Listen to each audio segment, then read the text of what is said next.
మీరు ఒక ప్రోడక్ట్ అమ్మే టైంలో మీరు దాని యొక్క బెనిఫిట్స్ చెప్పండి, ఫీచర్స్ కాదు.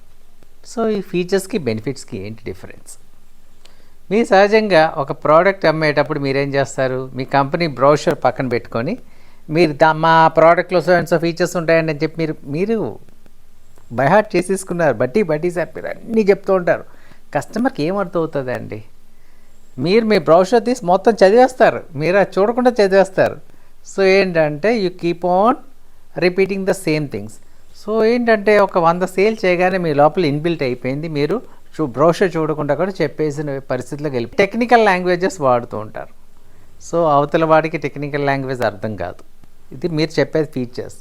ఈ ఫీచర్స్ వల్ల నాకు బెనిఫిట్ ఏంటి అన్నది వాడి ప్రశ్న. సో వాడు ఏం చేస్తాడు, ఇంట్రెస్ట్ చూపించుకుంటే వెళ్ళిపోతావు.